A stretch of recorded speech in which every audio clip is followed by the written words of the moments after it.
Ever just come across an idea that really makes you pause? Oh, definitely. Happens all the time. Well, I was looking into this stuff, and there's this concept about us having, not just our regular body, the flesh and blood one. Right, the one we deal with every day. Exactly, this body of this age, they call it.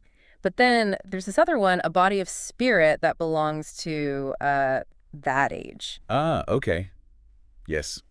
Two distinct bodies. Yeah, two bodies. It raises so many questions, doesn't it? What does that actually mean? It really does. Yeah. And it's a perspective shift, for sure. That's actually what we're getting into today. Yes. We've been digging into Neville Goddard's writings, and this whole idea of a divine body Yeah. is pretty central. The divine body. Yeah. And it connects to these huge questions, life after death, what reality even is, our own potential.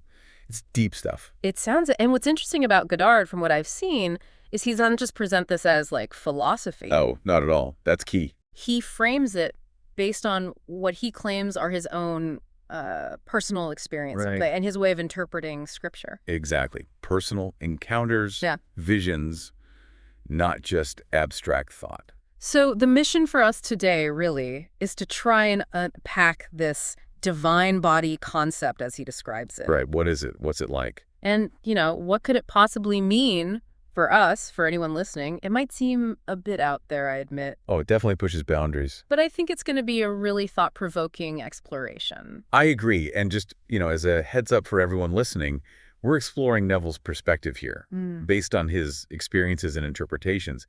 It might not line up with, say, mainstream ideas. It's his specific lens we're looking through. So let's start with that basic distinction he makes, these two kinds of bodies. Okay, yeah, the two bodies. So first, there's the one we know, the body of this age, physical, Flesh and blood. temporary, gets old, breaks down, all that fun stuff. The usual wear and tear, yeah. And then there's the body of that age, which is spirit. Spirit, yeah, that's the term he uses.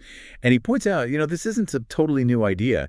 There are hints of this duality in Scripture, too. Right. It's got some historical roots, this kind of thinking. It does. Duality pops up in a lot of traditions. And Neville actually brings in a quote from William Blake that adds a fascinating layer here. Oh, what's the Blake quote? Blake wrote, "Man has no body distinct from his soul.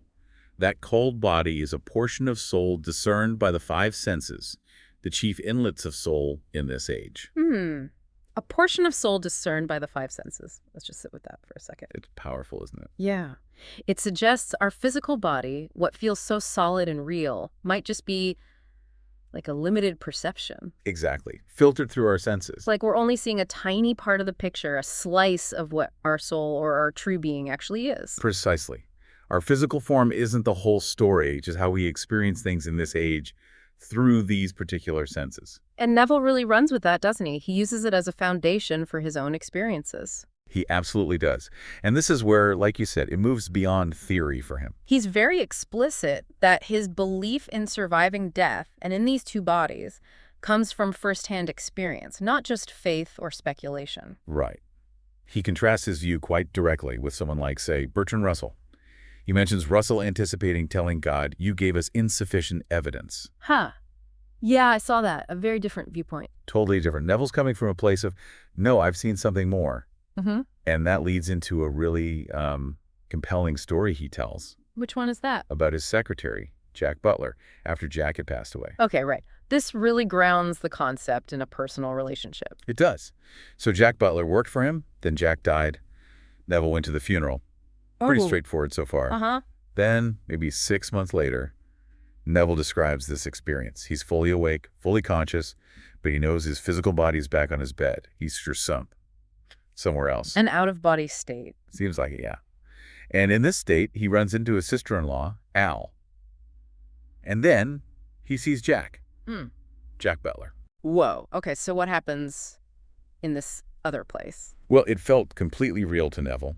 Solid, tangible. He talks to Al, and she knows Jack died. She remembers the funeral. Okay, so she has the memory from this life. Yes. But then Neville points out Jack, who's right there with him. And Jack has zero idea he's died. He doesn't know. Completely unaware. He looks young, too. Like early 20s, even though he was 50 when he passed. Wow. He's just there, existing. Neville even touches him. Feels he's totally solid, real. So Jack just transitioned and kept going without realizing the shift. That's what Neville's account suggests, yeah. He mentions Al remember the encounter the next day, but also implies maybe many people don't remember these kind of transitional things. But Jack himself, oblivious.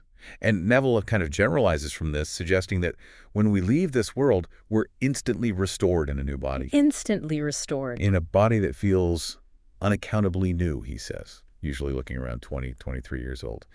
And we find ourselves in a world that feels, well, terrestrial. Yeah. Similar to this one. So not clouds and harps necessarily. Not immediately, no. More like another version of Earth, maybe. A place suited for continued growth and experience. And does he say what happens then? Is that it? He hints at a cycle. That you might live a life there, experience a kind of death there, and be restored again in a similar world. A cycle. Until when? Until what he calls the work within is finished. The work? Is that tied to the divine body idea? Exactly. It seems to be about this inner transformation. And he actually shares another experience that sheds more light on these different states. One he had in Beverly Hills. Okay, tell me about that one. This wasn't encountering someone deceased, right? No, this was purely him exploring consciousness. He describes consciously deciding to leave his physical body while it was asleep in bed. And he finds himself fully aware standing in a hotel suite, again, emphasizing how real and solid everything felt. Like the Jack Butler experience, the environment felt totally tangible. Totally tangible. Yeah. He interacts with it, sees other people there, talks to them. And these people in the hotel, did they know he was, projecting or something? Not according to him. They just saw him as another person in the room. He was the one aware of the duality, knowing his physical self was back in bed. That must have been a strange feeling. He says it was. And then he describes this moment of, panic almost, feeling shut out from his physical body. Shut out? What does that mean? Like he couldn't easily get back. And he suddenly felt this urgency, thinking about unfinished business, responsibilities he still had in his earthly life. Okay, so how did he return if he felt shut out? He focused, really, really focused on a physical sensation. He knew the feeling of the pillow under his head back in bed. Using sensation as an anchor. Exactly. He put all his awareness onto that feeling, assumed he was back, and managed to return. Though he mentions being briefly cataleptic, like awake, but unable to move at first. Wow. And he connects this back to Blake again, doesn't he? He does. He says the body he was using in the hotel, that too was a portion of soul, just like our physical one, reinforcing this idea of layers of being perceived differently. It's like the physical body is one mode, the hotel body is another. And maybe there are others. Yeah. These experiences seem to lead him towards understanding something even more fundamental, which he calls the divine body. Right, so we've got the physical body, these, let's call them subtle or astral bodies, maybe. How is the divine body different from all of those? Okay, so the divine body, in Neville's framework, is, well, it's ultimate. It's the eternal reality of who we are. Eternal, so not temporary like the physical one. Not at all. He identifies it directly with our imagination, capital ear imagination, like the creative power within us, and also with the divine body of Jesus Christ. Imagination is the divine body. That's what he seems to equate it with, our true eternal self. And this body isn't limited like the physical one. It doesn't age, doesn't decay. Doesn't need procreation in the same way. He mentioned that, tying it to the Sadducees question. Exactly. He brings up that biblical passage where Jesus talks about the sons of the resurrection who neither marry nor are given in marriage. Neville uses that to illustrate that in this resurrected state, this divine body state, our very being is different. The biological drives and distinctions of our current existence are transcended. Okay, so it's a fundamentally different mode of existence. Does he describe experiencing this body, like the hotel experience? Oh, yes. He shares a really profound account of being in the divine body. This happened during a sea voyage in the Caribbean. What was that like? This sounds like a peak experience. It really does. He describes it as a sudden, powerful awakening, like thunder. And he finds himself in this body of fire and air. Fire and air, not flesh. No. Luminous, radiating light. Yeah. And there's a heavenly choir singing Neville is risen. Whoa. Okay. And in this state, he can move effortlessly. He glides over what he perceives as this vast sea of human imperfection. A sea of human imperfection? That's intense imagery. What happened there? As he moved, as his presence passed over this sea, things were transformed. Imperfections vanished. Like what? He says the blind could see, the lame walked, the deaf heard. Right. Everything became whole, perfect, just by his being there in that divine body. That's incredible. Healing through presence. Yeah. And this led him to a huge realization. Heaven isn't a place you go to. It's not. No. Heaven is the divine body. Wherever that body is, that is heaven. That is perfection. So heaven is a state of being embodied, not a location. That's exactly it. And then he describes the feeling of returning, crystallizing back into his physical body. He called it a straitjacket by comparison. I can only imagine, after feeling like luminous fire and air. Right. Total freedom and perfection, then back to the dense physical form. He really emphasizes that this divine body is inherently complete, self-sustaining, perfect. It aligns with that command, be ye perfect. That phrase takes on a whole new meaning then. It's not just moral instruction, but about realizing this inherent state. That seems to be his interpretation, yes. It's Yep. about embodying this perfection that is the divine body. And this links back to the work you mentioned earlier, the purpose of it all. It does. Neville sees the whole process, the whole journey through these different states and bodies as leading to one ultimate goal, the transformation of man into God the Father. Becoming God the Father. That's a huge statement. It is. Yeah. And crucially, he says, our outward circumstances in this life, rich, poor, healthy, sick, they don't tell you how close someone is to this unveiling. So you can't judge someone's spiritual progress by their worldly success or lack thereof. Absolutely not, according to him. The real indicator, the final realization, is internal. It's awakening to your identity as the Father, which he says happens when the son, David, in his specific visions, calls you Father. Very mystical understanding. Deeply mystical. And this divine body, this potential, isn't something we acquire. It's already within everyone, just waiting to be awakened when that inner work is done. It really shifts the focus inward, doesn't it? Away from external seeking. Completely.